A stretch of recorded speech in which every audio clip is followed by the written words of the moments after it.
जय हिंद दोस्तों, आपका हमारे channel BK study let's cry की बोर्ड में स्वागत है। आज का वीडियो पार्ट 2 गोलीय पृष्ठों पर प्रकाश का परावर्तन का पार्ट 2 है, जिसमें हम लोग गोलीय दर्पणों द्वारा प्रतिबिंबों का बनना पढ़ेंगे। पहले पार्ट में हम लोग गोलीय दर्पण के बारे में पढ़ रखे हैं।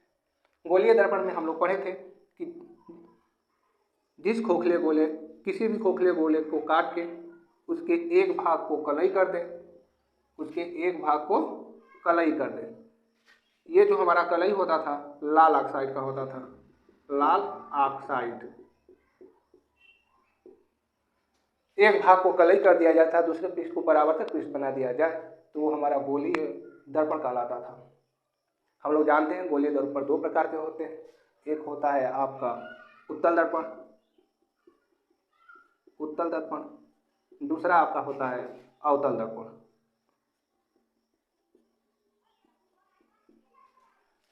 उत्तल दर्पण की बात कहा जाए तो जिस गोले का परावर्तक पृष्ठ उभरा हुआ हो उसे उत्तल दर्पण कहेंगे।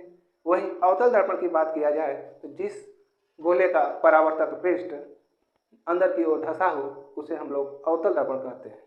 अगर इसे याद रखने की बात हो तो उत्तल दर्पण उ मीन्स ऊपर, अर्थात जिसका परावर्तक पृष्ठ ऊपर हो या उभरा हुआ हो उसे उत्तल दर्पण। अव मीन्स अंदर, यानी जिस दर्पण का परावर्तक पृष्ठ अंदर की ओर हो उसे हम लोग अवतल दर्पण कहेंगे। इसके बाद हम लोग इस दर्पण के कुछ मुख्य बिंदुओं के बारे में पढ़े थे, जैसे वक्रता केंद्र, वक्रता त्रिज्या, मुख्य अक्ष।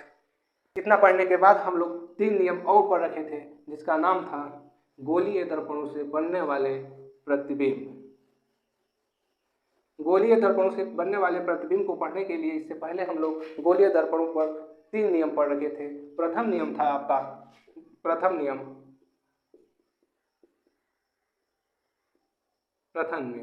अगर प्रथम नियम की बात किया जाए तो हम लोग दर्पण पर प्रथम नियम की बात करते थे तो हम लोग जानते हैं दर्पण दो प्रकार के होते हैं।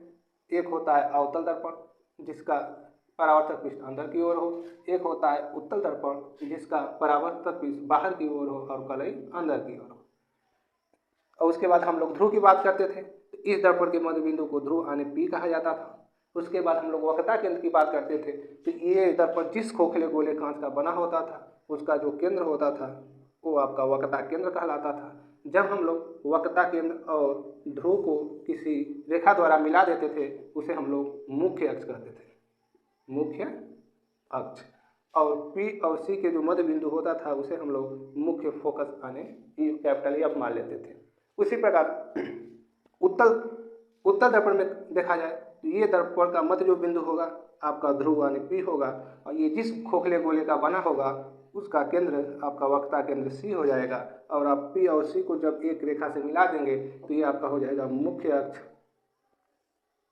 ये आपका हो जाएगा मुख्य अक्ष। और पी और सी के मध्य बिंदु को हम लोग ए एफ कर दें। हम लोग प्रथम नियम में पढ़ रखे हैं कि जब प्रकाश किरण मुख्य अक्ष के समांतर चले, जब प्रकाश किरण मुख्य अक्ष के समांतर चले तो परावर्तक पृष्ठ से परावर्तित होकर मुख्य फोकस से गुजरती है या आती हुई प्रतीक होती है। तो गुजरने वाला काम करेगा अवतल दर्पण में और आती हुई प्रतीक होने वाला काम करेगा उत्तल दर्पण में, ऐसे आती हुई प्रतीक होगी। ये प्रथम नियम था। फिर से प्रथम नियम सुन लीजिए। जब प्रकाश किरण मुख्य अक्ष के समांतर चलती है तो परावर्तक पृष्ठ से परावर्तित होने के बाद पश्चात वो मुख्य फोकस से होकर जाएगी या मुख्य फोकस से आती हुई प्रतीक होगी। ये हमारा था प्रथम नियम। इसी प्रकार हम लोग द्वितीय नियम की बात करें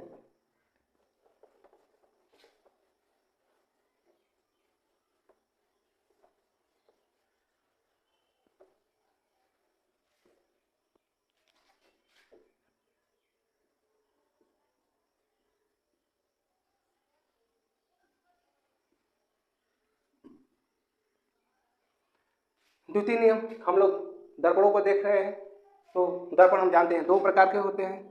एक होता है आपका अवतल दर्पण जिसका परावर्तक पृष्ठ अंदर की ओर और बाहर कलई किया गया होता है। उसी प्रकार एक होता है आपका उत्तल दर्पण जिसका परावर्तक पृष्ठ ऊपर यानी बाहर की ओर होता है, अंदर कलई किया गया होता है, उसे हम कहते हैं उत्तल दर्पण। इसे कहते हैं हम लोग अवतल दर्पण। द्वितीय नियम जानने से पहले हम लोग इस दर्पण के कुछ मुख्य बिंदुओं को जान लें। जैसे आपका ध्रुव होता है, इस दर्पण का मध्य बिंदु जो होता है आपका ध्रुवानी P होता है। फिर ये दर्पण जिस खोखले गोले कांच का बना होता है उसका केंद्र होता है वक्रता केंद्र। फिर वक्रता केंद्र और ध्रुव को जब हम मिला देते हैं तो हो जाता है आपका मुख्य अक्ष, मुख्य अक्ष, और इसके मध्य बिंदु को हम कह देते हैं F।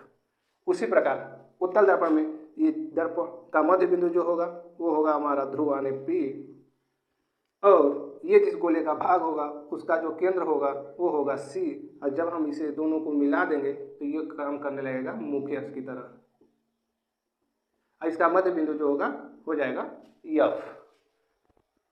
अब हम लोग द्वितीय नियम की बात करेंगे तो द्वितीय नियम कहता है जब प्रकाश किरण मुख्य फोकस से जाए या जाती हुई प्रतीक हो, या जाती हुई प्रतीक हो, तो परावर्तक पृष्ठ से परावर्तित होकर वह मुख्य अक्ष के समांतर हो जाती है, मुख्य अक्ष के समांतर हो जाती है। फिर से सुन लीजिए दूसरा नियम क्या कहता है। जब प्रकाश किरण मुख्य फोकस से होकर जाए या मुख्य प्रकाश की ओर जाती हुई प्रतीक हो तो वह परावर्तक पृष्ठ से परावर्तित होकर मुख्य अक्ष के समांतर हो जाती है। ये हमारा दूसरा नियम था। इसी प्रकार हम तीसरे नियम की बात करें।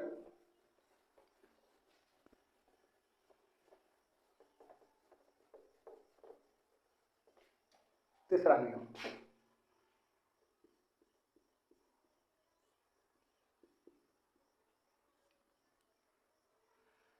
तीसरा नियम भी हम लोग दर्पण पर बात करेंगे। दर्पण हमारे दो प्रकार के, एक हो गया आपका अवतल दर्पण जिसका परावर्तक पृष्ठ अंदर की ओर बाहर कलई, इसे कहते हैं अवतल दर्पण, अवतल दर्पण।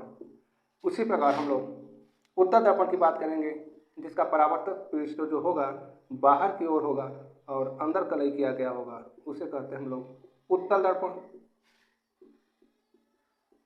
उत्तल दर्पण। फिर हम लोग इस दर्पण के कुछ बिंदुओं को निर्धारित करेंगे। जैसे इस दर्पण का जो मध्य बिंदु होगा उसे हम ध्रुवानी P कहेंगे।